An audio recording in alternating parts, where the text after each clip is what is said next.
In August 1992, the German writer WG Sebald set off to walk the county of Suffolk. The result of that walk was his greatest book, The Rings of Saturn.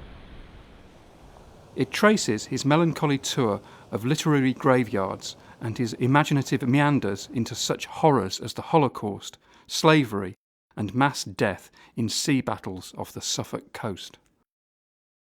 Today, among those commemorating the 10th anniversary of his death is Grant G., who has made a film retracing Sebald's steps.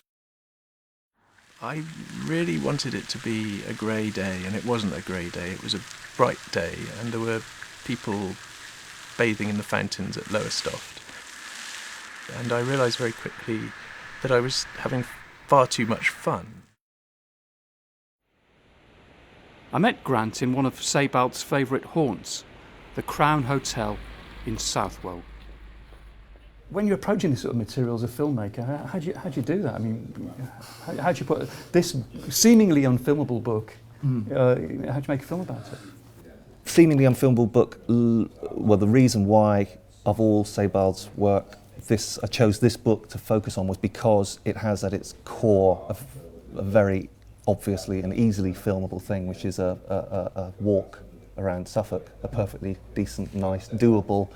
I don't actually know how long it is. I think it's probably about 100 miles all in all that he covers around Suffolk. I wanted to make it partly biographical about Sebald, partly literary, an exploration of what this book was, and partly a kind of representation of some of the ideas in the book. My memory of that walk is one of delight, really, and a refusal of the walk to conform to my idea of what the walk should have been.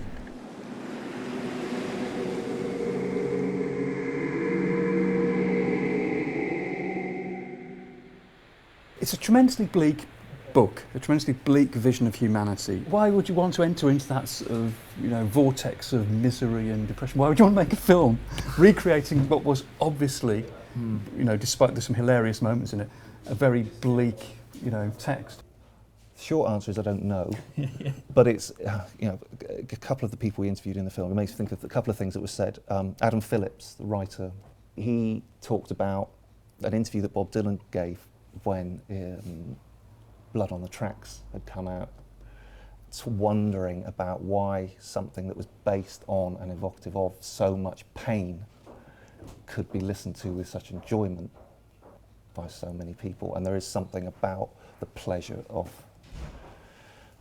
catastrophe, if you like, which is strangely comforting. From the Crown, Grant took me to the beach at Cove Hythe to retrace Sebald's footsteps along the coast. It feels important to restate it. On the first page of the book, he does say, I've never felt so carefree as I did on that walk. That's his first statement of what this walk was like. He then, a few lines later, goes on to say he never felt more depressed as well. Yeah. But, he lets it known that he had a good time. The lost subtitle in English is An English Pilgrimage. Yeah. So the closest, he never answers what kind of pilgrimage it is, he never says. But in effect, it's visiting, the simplest level, the pilgrimage bit of it is visiting the sites of literary graveyards. That's the closest thing to an actual pilgrimage that's in the book. Yeah. And strangely, this is what's happening now with him.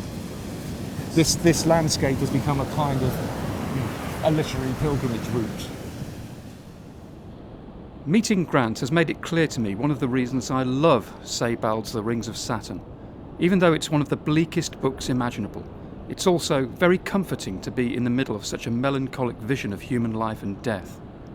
Oddly, being in Sebald's depressive book isn't at all depressing.